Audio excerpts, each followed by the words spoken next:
Good morning and welcome back to my channel everyone. আমি আনন্দ মহলে ফিরে এসেছি তোমাদের সঙ্গে একটা রেসিপি শেয়ার করতে। সেটা হচ্ছে ঝিঙে আলু পোস্ত। তো এই গরমের মধ্যে এই ভাতের সঙ্গে এই রেসিপিটা খুব মজাদার লাগে। পারলে তোমরা বাড়িতে ট্রাই করবে। আমি ঝিঙেটাকে ছিলে জলে ধুয়ে শুকোতে দিয়ে দিয়েছি, জল ঝরতে দিয়েছি। আলুটা জলে ডোবানো আছে, আলুটাকে ছোটো ছোটো কেটে নেবো। পেঁয়াজ 3টে ছিলে রেডি করে দিয়েছি। আচ্ছা, এগুলো রেডি আছে, এবার কেটে কুটে সব রেডি করি, তারপর ফিরে আসছি। আর তার সাথে একটা কথা বলবো ফাইনালি, যেটা হচ্ছে যেসব খোলাগুলো না তোমরা কেউ আবর্জনাটা ফেলবে না। এগুলো একটা ক্যারি ব্যাগে প্যাক করে না, আশেপাশে কেউ যদি গরু বসে থাকে কিংবা গরুর সামনে যদি দিয়ে দাও না, তোমরা খেয়ে নেবে, এতে তোমাদের অনেকটা আশীর্বাদও পাবে। তো চলো আমি ফিরে আসছি। সো বন্ধুরা দেখো, আমি ফিরে এসেছি। দেখো কী সুন্দর আলু, একদম ঘুগনির আলু যেভাবে কাটে না সেভাবে আমি কেটে নিয়েছি। আর ঝিঙেটাকে আমি কেটে নিয়েছি। আর তার সাথে সাথে কড়াইটা আমি এগিয়ে চাপিয়ে দিয়েছিলাম যেহেতু গরম হওয়ার জন্য। এবারে কড়াই গরম হয়ে গেছে, আমি এতে তেল দিয়ে দিচ্ছি। আন্দাজ করে পরিমাণ মতো তেল দিয়ে এবার এটাকে ফ্রাই করতে হবে। আলুগুলোকে আগে দেবো, লাস্ট একটু পরে। আলুগুলো মোটামুটি 50% হয়ে যাওয়ার পর ঝিঙেটাকে অ্যাড করে দেবো। তো আগে তেলটা হোক, তারপরে ফিরে আসছি। বন্ধুরা দেখো, তেল গরম হয়ে গেছে। এবার আমি আলুগুলোকে এর মধ্যে দিয়ে দিচ্ছি।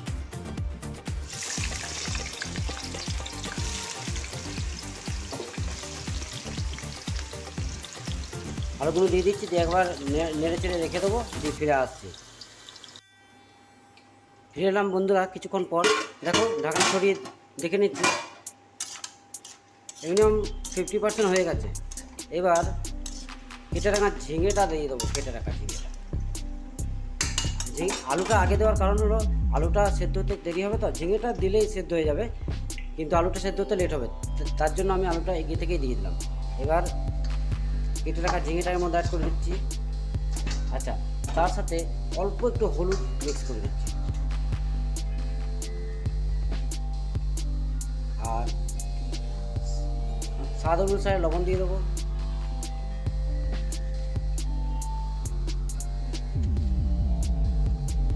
এবার একবার ঘেটে রেখে দেবো। তো যেহেতু আমার হাতে ক্যামেরাটা আছে, তাই আমি রেখে দিচ্ছি, তারপরে ঘেটে দিচ্ছি, দিয়ে ঢেকে দিচ্ছি, তারপরে ফিরে আসছি। ওকে, ঘেটে দিয়েছি গাইস, দেখো। এবার এটাকে ঢেকে রেখে দিচ্ছি কিছুক্ষণের জন্য, তারপর ফিরে আসছি।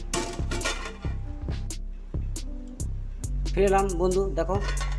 এবার ঢাকনা সরিয়ে একবার দেখে নেবো, নাড়াচাড়া করে নেবো। আলু মোটামুটি রেডি হয়ে গেছে, আলু ঝিঙে দুটোই সেদ্ধ হয়ে গেছে, হয়ে এসছে। এবার আমি পোস্ত এর মধ্যে দিয়ে দেবো। তা একবার ঢেকে রাখছি, এবার পোস্তটাকে রেডি করি। চলো পোস্তটাকে এবার রেডি করে যাক। চলে এলাম বন্ধুরা, দেখো। আমি এখানে ঝাল অনুসারে কাঁচা লঙ্কা নিয়ে নিয়েছি, আর একটা ছোটো বড় মিডিয়াম সাইজের টমেটো নিয়েছি, কিছুটা কাজু ভাঙা নিয়েছি, আর 40 গ্রাম মতো পোস্ত নিয়েছি। এগুলোকে মিক্সি দিয়ে গ্রাইন্ডিং করে নেবো। গ্রাইন্ডিং করে দিয়ে ওর মধ্যে দিয়ে দেবো। তো চলো আগে গ্রাইন্ডিং করি, আগে টেনে নিচ্ছি। আগে পোস্তটা দিয়ে দিলাম,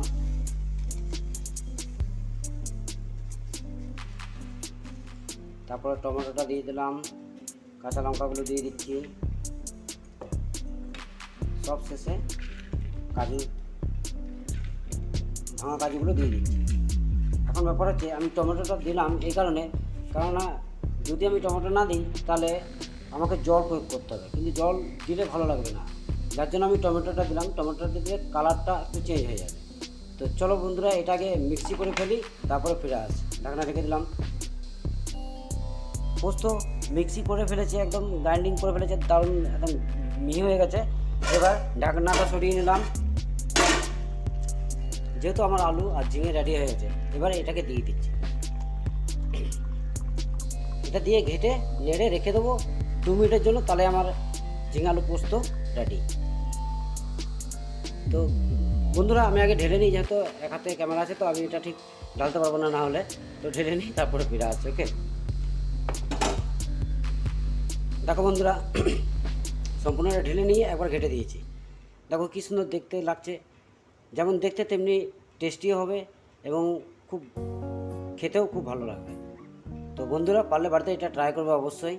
আচ্ছা, ফিরে আসে আমি 2 মিনিট পর। একটুখানি ওই হালকা কাঁচা ভাবটা একটু নষ্ট হয়ে যাক, তাহলে খুব ভালো হবে। যেহেতু টমেটো দিয়েছি, ওর যে গন্ধটা সেটা আউট হয়ে গেলেই আমাদের এটা ফাইনালি রেডি হয়ে যাবে। তো বন্ধুরা 2 মিনিট পর আমি ফিরে আসছি। ফিরে এলাম বন্ধুরা 2 মিনিট পর। দেখো ঢাকনা সমেত দেখে নিলাম।